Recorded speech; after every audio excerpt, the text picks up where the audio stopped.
নমস্কার বন্ধুরা, আমি তমাল মাইতি, গ্রিন প্যারাডাইস নার্সারি আর আপনাদের ছাদ কৃষি চ্যানেল। আর আপনাদের একটা জিনিস দেখায়, খুব ইজি জিনিস, গাছের অর্কিড অ্যাফাইলাম, ডেন্ড্রোবিয়ামের অ্যাফাইলাম।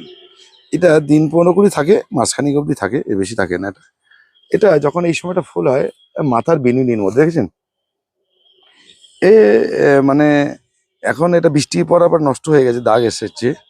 কিন্তু যখন এটা ছিল, মানে পরে করার সময় পাইনি যেহেতু আপনাদের, এটা মনে হবে বিনুনির মতো। এটা আমি গাছে করে দিয়েছি, গাছে বাঁধিয়ে দিয়েছিলাম ছোবড়াতে করে। এই ছোবড়াতে করে বাড়িতে বারান্দাও করা যায়, কাঠের সঙ্গে বেঁধে, ছোবড়া দিয়ে বেঁধে এটা ঝুলিয়ে রাখা যায় ছাওয়ার জুতে, যেখানে রোদের তাপ সরাসরি পড়ে না। এই গাছটার ওই দিকটা রোদ পড়ে, এদিকে পড়ে না। আমি এইদিখানে গাছে করেছি আমার ভালো লাগার জন্য। এটা ভালো লাগা, ভালোবাসা, এটা আমার খুব শান্তি দেয়, ভালো লাগে। আমি এখানে আরো কিছু গাছ বেঁধে দিয়েছি, আমি আরো কিছু গাছ দেখাচ্ছি, এখানেও আছে। এই যে মাথায় যখন লাগে তখন মনে হয় এটা এটা কি সুন্দর। এটা খুব ঝাড় হয়, যেমন এই এই যে ডালটা বেরোচ্ছে, এটা আগামী বছর ফুল দেবে। এই ডালটা লম্বা হয়ে আসবে, ঠিক এরকম। আর এই সময়টা পাতা ঝরে যাবে, এর কুঁড়ি আসবে, এর কুঁড়ি আসবে। আমি আরো দেখাচ্ছি, চলুন। দেখুন, এটা সুন্দর আছে। এটা বৃষ্টি জল পড়েনি বলে ভালো আছে, দেখেছেন। তা মনে হয় মাথার বিনুনির সঙ্গে একটা বাচ্চা মেয়েরা যেমন ছুটে বেড়ায়, দেখবেন ড্রেস করে, যখন ওর নাচের অনুষ্ঠানে যায়, যখন বিনুনিতে ফুল থাকে, তো এরকম ভালো লাগে। পেলাম এটা খুব লো মেনটেন্স গাছ।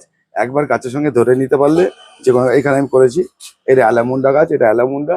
সেই অ্যালামুন্ডা গাছে বেঁধে দিয়েছি, সেই বেঁধে থেকে এখানে ফুল।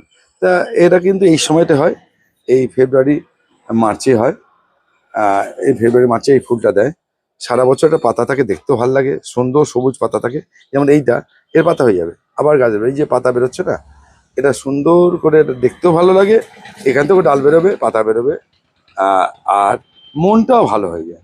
তা এই ধরনের গাছ আমরা করি। এটা খুব লো মেনটেন গাছ। অর্কিডের মধ্যে একটা গাছে বেঁধে দেওয়া যায়, বারান্দায় ঝুলিয়ে রাখা যায়, যেখানে রোদ আসে না। এটা কিন্তু যারা ব্যালকনি আছে, যারা ফ্ল্যাট বাড়ি কালচার আছে, তারাও করতে পারেন।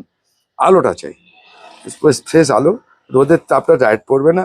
তা এই গাছটা কিন্তু কিচ্ছু করতে না, শুধু জল দিলে হয়। মানে আমি প্রতিদিন একবার করে জল দিয়ে ভিজিয়ে দিই, আর কিচ্ছু করি না। কোনো সার লাগে না, কোনো খাবার দিই না, কিচ্ছু দিই না। তা এইটা কিন্তু আপনার যারা ভালো লাগলে জানাবেন কমেন্টস করে। অ্যাফাইলাম, এটা অ্যাফাইলাম বলে। এটা খুব ভালো মিষ্টি কালার। এটা কিন্তু আমার জানা নেই, আমি একটা কালারই পেয়েছি, আরো কালার আছে কিনা জানি না। নমস্কার বন্ধুরা, ভালো থাকবেন।